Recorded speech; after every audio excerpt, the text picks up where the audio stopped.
AP రాజకీయాల్లో అదొక కీలకమైన జిల్లా. అలాంటి జిల్లాలో పేట రాజకీయం మరింత ఆసక్తి రేపుతోంది. పాలక ప్రతిపక్షాల నుంచి నువ్వా నేనా అన్నట్లుగా తలపడే నాయకులున్నారు ఇక్కడ. అలాంటి చోట కొత్తగా తెరపైకి వారసులు వస్తున్నారన్న ముచ్చట చర్చనీయాంశమవుతోంది. మరి అధిష్టానం అందుకు సరే అంటుందా లేక కొత్త కొత్త సమీకరణాలు ముందుకు తెస్తున్నానది ఇప్పుడు అంతు చిక్కడలేదు. కాకపోతే ఏదైనా తేడా జరిగితే మరోసారి ఇక్కడ ఆసక్తికరమైన ఫైట్ మిస్ అయ్యే అవకాశం మాత్రం కనిపిస్తోంది. ఇంతకీ ఇదంతా ఎక్కడ జరుగుతోంది? పేట పాలిటిక్స్ లోకి యంగ్ లీడర్స్, ప్రతిపాటి వారసులు ఎంట్రీ ఇస్తున్నారా? ఎమ్మెల్యే సతీమణి వ్యాఖ్యల్లో అంతరార్థం ఏమిటి? 3.5 ఏళ్ల ముందే ముహూర్తం ఫిక్స్ అయిందా? పల్నాడు జిల్లాలోని చిలుకలూరిపేట నియోజకవర్గం రాజకీయంగా ఎప్పుడు చిటపటలాడుతూనే ఉంటుంది. ఇక్కడ నేతలు, వారి రాజకీయ ఎత్తుగడలు దీనికి కారణంగా చెప్పొచ్చు. టీడీపీ నుంచి ప్రత్తిపాటి పుల్లారావు, వైసీపీ నుంచి విడుదల రజని బలమైన నాయకులుగా ఉన్నారిక్కడ. 2009, 2014 ఎన్నికల్లో ఇక్కడి నుంచి విజయం సాధించిన ప్రత్తిపాటి పుల్లారావు గతంలో మంత్రిగానూ పనిచేశారు. అయితే అప్పట్లో ఆయన అనుచరగణంలో ఒకరిగా ఉండే విడుదల రజని ఆ తర్వాత వైసీపీలోకి వెళ్లి 2019లో ప్రత్తిపాటిపై పోటీకి దిగి విజయం సాధించారు. అనంతరం జగన్ కేబినెట్ లో మంత్రిగానూ రజని పనిచేశారు. అయితే 2024 ఎన్నికల్లో అధిష్టానం ఆదేశాలతో గుంటూరు వెస్ట్ లో పోటీ చేసిన రజని కూటమి గాలిలో ఓటమి మూటగట్టుకున్నారు. ఆ తర్వాత సొంత అడ్డా పేటకు తిరిగొచ్చిన రజని మరోసారి ప్రత్తిపాటితో సై అంటే సై అంటున్నారు. అంశమేదైనా అధికార పక్షంపై నిప్పులు గక్కుతున్నారు మాజీ మంత్రి విడుదల రజని. ఆ మధ్య ఓ కేసులో ఆమె పీఆర్ఓని అరెస్టు చేయడం పెద్ద దుమారమే రేపింది. సై అంటే సై అన్నట్టుగా సాగుతున్న పేట రాజకీయాల్లో ప్రస్తుతానికి పై చేయి మాత్రం ప్రత్తిపాటిదేనని చెప్పొచ్చు. ఇలాంటి సందర్భంలో ఆయన వారసుల పొలిటికల్ ఎంట్రీ ఇప్పుడు చర్చనీయాంశమవుతోంది. ఈ విషయంలో ఎమ్మెల్యే ప్రత్తిపాటి పుల్లారావు సతీమణి వెంకటకుమారి చేసిన వ్యాఖ్యలు రాజకీయ ప్రాధాన్యత సంతరించుకున్నాయి. ఇటీవల కార్తీక సమారాధనలో భాగంగా ఏర్పాటు చేసిన సమావేశంలో పాల్గొన్న ఆమె తమ పిల్లలు రాజకీయాల్లోకి అడుగుపెట్టేందుకు సిద్ధంగా ఉన్నారని ప్రకటించారు. రాజకీయాల్లోకి వచ్చేందుకు వారు ఉత్సాహంగానే ఉన్నారని, తాము కూడా ప్రోత్సహిస్తున్నామని చెప్పారు. దేవుడు దయ ఉంటే వచ్చే ఎన్నికల్లో పోటీ చేసేందుకు అటు కూతురు ఇటు కుమారుడు సిద్ధమేనని చెప్పారు వెంకటకుమారి. అంతేకాదు తమ బిడ్డలకు చిలకలూరిపేట ప్రజల ఆశీస్సులు కావాలంటూ అదే వేదిక మీద నుంచి విజ్ఞప్తి చేశారు ఎమ్మెల్యే సతీమణి. ఎమ్మెల్యే భారీగా వెంకటకుమారి చేసిన వ్యాఖ్యలు పేటలోని రాజకీయ ప్రత్యర్థుల్లోనే కాదు, సొంత పార్టీలోని ఒక వర్గాన్ని ఉలిక్కిపడేలా చేసింది. ఎన్నికలై 1.5 ఏళ్లన్నరగా అయ్యింది. ఇంకా 3.5 ఏళ్ల సమయం ఉండగానే ఆమె ఎందుకిలాంటి ప్రకటన చేశారా అని చర్చించుకుంటున్నారు లోకల్ తెలుగు తమ్ముళ్లు.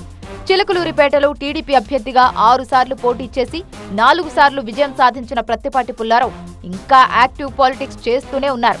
అయితే గత ఎన్నికలకు ముందు ఆయనకు టికెట్ దక్కడంపై రకరకాల అనుమానాలు తలెత్తినా వాటన్నిటినీ తిప్పికొడుతూ మరోసారి అవకాశం దక్కించుకోవడమే కాదు, భారీ మెజార్టీతో విజయం సాధించారు ప్రత్తిపాటి. మంత్రి పదవి దక్కుతుందని భావించిన కుల సమీకరణాలు, వివిధ కారణాలతో అది కుదరలేదు. దీంతో నియోజకవర్గానికే పరిమితమై రాజకీయాలు చేస్తున్నారు. అయితే గతంలో దూకుడు ఇప్పుడు పుల్లారావులో కనిపించడం లేదన్న చర్చ తెలుగుదేశం వర్గాల్లోనే వినిపిస్తోంది. వచ్చేసారి పోటీలో ఉండకపోవచ్చనే ప్రచారమూ జరుగుతోంది. అందులో భాగంగానే పుల్లారావు భార్య వెంకటకుమారి వారసుల పొలిటికల్ ఎంట్రీపై కీలక వ్యాఖ్యలు చేశారనే అభిప్రాయం వ్యక్తమవుతోంది. రాజకీయంగా ముందు జాగ్రత్త చర్యల్లో భాగంగానే ఇలాంటి కామెంట్స్ చేసుంటారనే గుసగుసలు కూడా వినిపిస్తున్నాయి. గతంలో ఓసారి ప్రత్తిపాటిని ఓడించిన మర్రి రాజశేఖర్ ఇటీవల వైసీపీ నుంచి టీడీపీలో చేరారు. మరోవైపు ఎంపీ శ్రీకృష్ణదేవరాయలు కూడా చిలకలూరిపేటలో తన వర్గాన్ని తయారు చేసుకుంటున్నారు. దీంతో ఈ పరిస్థితులు తమ భవిష్యత్ రాజకీయాలకు ఇబ్బందికరంగా మారే ప్రమాదం ఉందని ప్రత్తిపాటి కుటుంబం భావిస్తోంది. అందుకే వెంకటకుమారి ఈ ముందస్తు వ్యాఖ్యలు చేసినట్లు రాజకీయ వర్గాలు భావిస్తున్నాయి.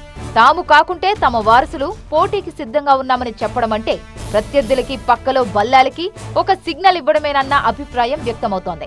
ఆమె ప్రకటనపై పార్టీలో ఇప్పటికిప్పుడు ఎలాంటి అలజడి లేకపోయినా స్థానికంగా మాత్రం తెలుగు తమ్ముళ్లు రకరకాలుగా చర్చించుకుంటున్నారు. ప్రత్తిపాటి పుల్లారావు కుమార్తె స్వాతి, కుమారుడు శరత్ ప్రస్తుతం తమ వ్యాపారాల్లో బిజీగా ఉన్నారు. వచ్చే ఎన్నికల నాటికి వారిలో ఎవరో ఒకరు పోటీ చేసేందుకు సిద్ధమేనన్నది ప్రత్తిపాటి వర్గం చెబుతున్న మాట. గత ఎన్నికల ప్రచారంలోనూ శరత్, స్వాతి తమ తండ్రి గెలుపు కోసం విస్తృతంగా ప్రచారం చేశారు. మరి వచ్చే ఎన్నికల నాటికి వీరు రాజకీయంగా రాటు తేలుతారా? వారసులు పోటీ చేసేందుకు హైకమాండ్ గ్రీన్ సిగ్నల్ ఇస్తుందా అన్నదే ఇప్పుడు పేట రాజకీయాల్లో చర్చనీయాంశం. మరి వెంకట కుమారి వ్యాఖ్యల పర్యావసానం ఎలా ఉంటుందో చూడాలి. ఒకవేళ ప్రత్తిపాటి వారసుల ఎంట్రీ ఖాయమే అయితే వచ్చేసారి పుల్లారావు పోటీ చేయకపోవచ్చు. కాబట్టి ఈ దఫా కూడా పేట రాజకీయాల్లో రసవత్తరమైన ఎన్నికల పోరు ఉండకపోవచ్చనమాట. చిలకలూరిపేట రాజకీయం అంటేనే దాదాపు దశాబ్ద కాలంగా ప్రత్తిపాటి పుల్లారావు వర్సెస్ విడుదల రజని అన్నట్టుగా సాగుతోంది. 2019లో మంత్రిగా ఉన్న ప్రత్తిపాటిపై విడుదల రజని విజయం సాధించగా 2024లో మరోసారి ఇద్దరి మధ్య ఆసక్తికర పోరు ఖాయమనుకున్నారు. కానీ అనూహ్యంగా రజని గుంటూరు వెస్ట్ నుంచి పోటీ చేయాల్సి వచ్చింది. దీంతో ఆ కాంబినేషన్ మిస్ అయిపోయింది. ఇప్పుడు విడుదల రజని మళ్లీ పేట రాజకీయాల్లో క్రియాశీలకంగా మారితే వచ్చేసారి ప్రత్తిపాటి వారసులు బరిలో నిలుస్తారనే ప్రచారం జోరందుకుంది. దీంతో ఈసారి కూడా పుల్లారావు రజనీల మధ్య పోరు ఉండదనే అభిప్రాయం వ్యక్తమవుతోంది. గతంలో పుల్లారావుతో సై అన్న విడుదల ఈ దఫా ఆయన వారసులతో ఢీ అనాల్సి వస్తుందేమో చూడాలి. మరి వెంకట కుమారి వ్యాఖ్యలు నిజమవుతాయా?